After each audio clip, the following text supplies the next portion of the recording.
You know the type. The person who always says yes, who drops their own priorities to help a distant acquaintance, and who feels a physical wave of panic at the mere thought of setting a boundary. This extreme selflessness is frequently celebrated. Society labels it a moral peak, praising the individual for being the ultimate team player and the very definition of generosity. Beneath the constant favors, a different mechanism handles the social load. This agreeableness is driven by a visceral terror of rejection and conflict. This virtue functions as a psychological prison, a strategy used to control how others perceive you in order to manage deep personal anxiety. Psychologists and trauma researchers classify this behavior as the fawn response. You likely know the instinct to fight, flee, or freeze. Fawning is the fourth, often overlooked sibling to those survival mechanisms. This flowchart shows the 4 threat response pathways. When you can neither fight nor escape, the brain triggers the fawn pathway, merging with a threat to avoid harm. This defense turns a person into an emotional chameleon, constantly adapting to neutralize any perceived friction. This chronic kindness acts as survival software, an invisible background process that continuously overwrites personal needs to maintain the safety of the environment. This software is usually installed in early childhood, born in an environment where emotions were volatile and affection was strictly conditional.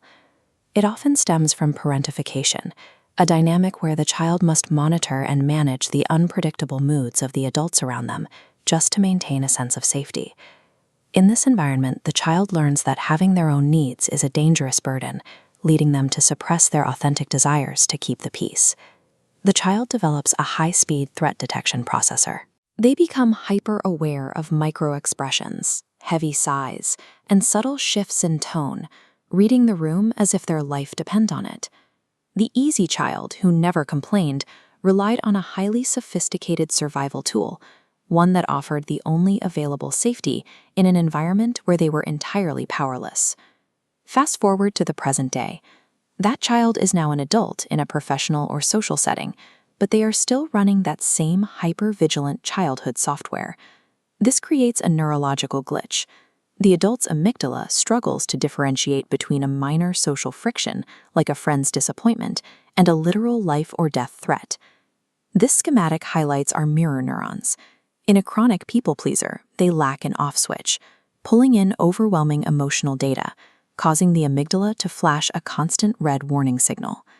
To buffer this tension, the nervous system floods the body with cortisol and adrenaline. This biological overload results in compassion fatigue and identity erosion.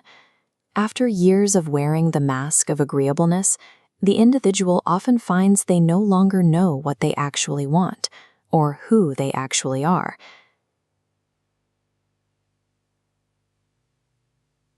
Maintaining everyone else's emotional peace results in the complete biological and psychological depletion of the self. Swallowing frustration and overcommitting to others creates an internal pressure cooker, one that eventually pushes the mind toward a break. Forced compliance inevitably breeds hidden resentment. The authentic self cannot be suppressed indefinitely without consequences. Eventually, the spring snaps. The completely repressed shadow self erupts into sudden, uncharacteristic outbursts of rage or bitterness directed at the very people the individual has spent their life accommodating. A lifetime spent desperately trying to avoid conflict eventually creates the exact outcome the fawning mind fears most: a massive, destructive emotional collapse. Fawning requires hiding the authentic self, which makes the very intimacy and connection the individual craves impossible to reach.